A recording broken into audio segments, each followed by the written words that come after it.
and welcome to my channel.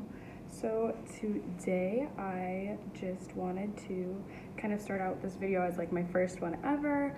I decided to do this because I just recently, I guess not that recently, but 4 months ago I moved to Thailand, and I found like a lot of downtime, and I've used it to do a lot of other really productive things, but I've always really wanted to do a YouTube channel.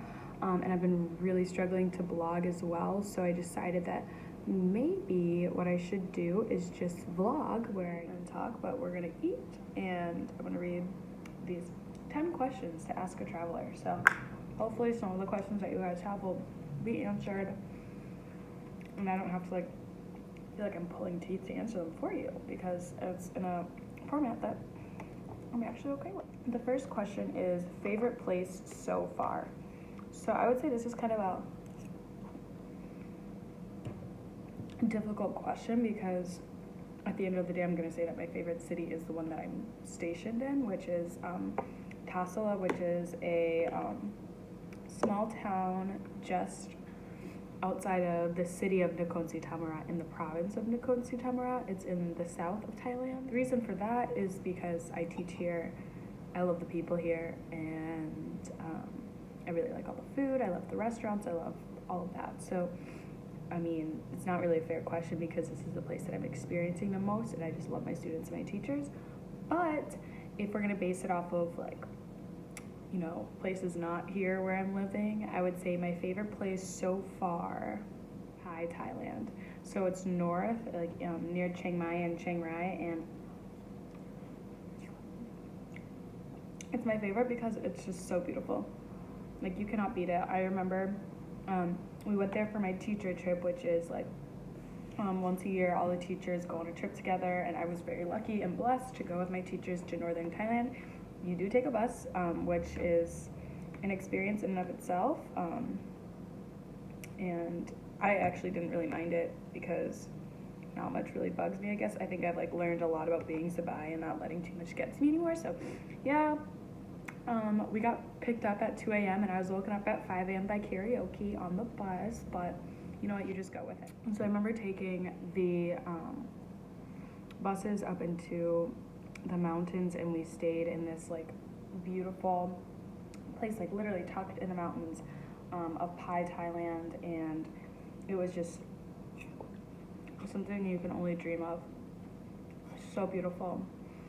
And I think it's just like the beauty that really shook me, that I really liked. And now I'm really excited because next month I am doing an internship in Chiang Mai, and I definitely have plans to take a weekend trip back up to Pai and have fun with that. Second question actually is going to get a little deep here, but it is, what is the most surprising thing you saw or did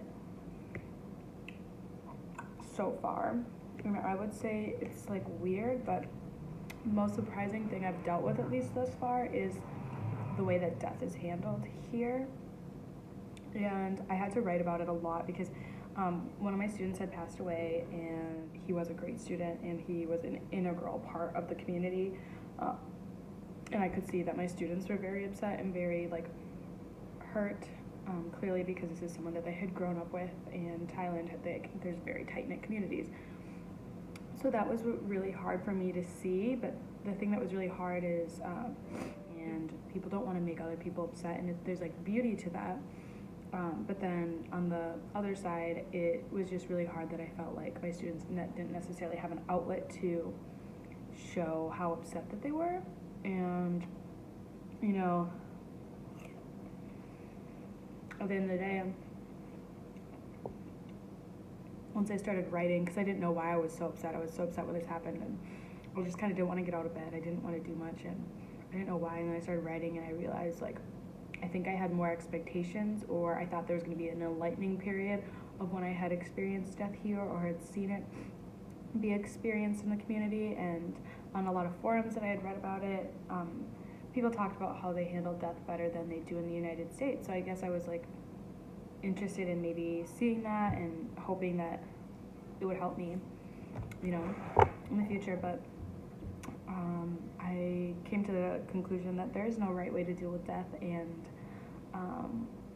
it's not handled any better here than it is in the United States. It's just death is death, and death is really sad, and everyone deals with it differently. And I think coming to that conclusion and just seeing how shocking everything is that was the most surprising thing I've ever dealt with. My next question is, how long did it take to pick up the language? So I don't think that I have really shared a lot about exactly what I'm doing or how this program works, but so we all got here for Fulbright in September, and for a month they have us do a month-long orientation, and for 2 of those weeks they give us a pretty immersive-ish kind of language, like they teach us the language, and so that was really helpful. So I learned how to say just very basic things like I want this, how to order food, how to get a taxi, just, you know, so you can survive. And that wasn't necessarily difficult to pick up because Thai language is generally simple. Besides the tones, like it's a lot more simple than English. Like English is really freaking hard, and teaching it sometimes is really hard. Like people ask you like what a word means or why there's a certain like of in the sentence or something, and like it really makes you sit back and be like, I don't know. Like I have no fucking clue why it's like that, but that's just the way it is. Anyway, so yeah, so that was really easy right away, but I would say just right now, 4 months in, I'm starting to actually pick it up. I can form sentences. I was able to yell at my class in Thai the other day, which was interesting. So I would say now, like, I'm starting to realize, like, now that I know, like, basic words, once you know a certain amount of words, then you don't really focus on those when people are talking, and you start noticing the other words that are used typically, and then once you get that word, then you focus on the next word. So I probably learn, like, 3 to 5 words a week, which is, I'd say, decent, and I'm really into learning it, and I have teachers that really want me to learn the language, which is really awesome, and so they're very helpful, and I like it. The next question is, what was the scariest moment? Oh, God. At first, I was like, I have no idea. Oh, I fucking know now. The scariest moment is that moment when you think you're just walking to a restaurant, having fun, chilling, listening to music, and a dog starts chasing you. It has happened to me twice. So I've had three different dogs chase after me on my bike and on foot. It's the scariest thing. Dogs are wild animals, okay? Say it with me now, folks. Dogs are wild animals, okay? You're probably gonna get chased, okay? And it's actually been a really hard thing for me because I have loved animals my whole life, but I don't look at dogs like dogs anymore. I look at dogs like hyenas. When I see one, my mind immediately goes to, where is a weapon? And I'm really sorry, but survival of the fittest. Well, clearly they're fitter because I'm trapped in my house and they're outside enjoying life. Anyway, that's the scariest. The next question is, what are the locals you've met like? If any of you have ever traveled to Thailand, the locals here are some of the nicest people you will ever meet in your life. It's a very small country. It's about the size of California, and essentially everyone just wants you to have a good time while you're here. So they want to make sure you know about the nearby temple. They want to make sure you have food all the time, or you try this kunom or that. They want to make sure you're comfortable. They give you medicine when you say you don't feel like perfect. Like, they are truly what's makes this country amazing. Yeah, it's beautiful, and they have some of the most beautiful sights I've ever seen, but Thailand wouldn't be Thailand without the people that are here that make it so comforting and amazing. The next question is, did you find any sites or activities a bit off the beaten track beyond the tourist traps? No. I don't really do much, so at least not yet.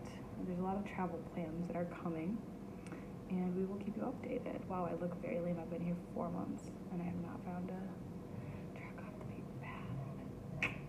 Oops.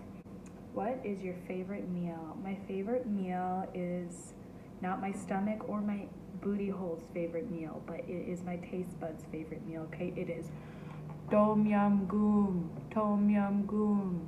Okay, that shit's bomb. It is so freaking good. Honestly, like when it hits your mouth, it just tastes so good. It's just like this spicy sour soup, and it's so good. And I can ask Dominique, she lives down the hall, I can eat a bowl literally like this big all to myself. I think it is so good. But the problem is it doesn't agree with like honestly anything but my mouth, like most Thai food. But that's my favorite food. Okay, next question is, what is the strangest thing you have ate? The strangest thing I ate, actually both of the strange things I've eaten have been with my pal Vanessa Grapes. She's also in my program, and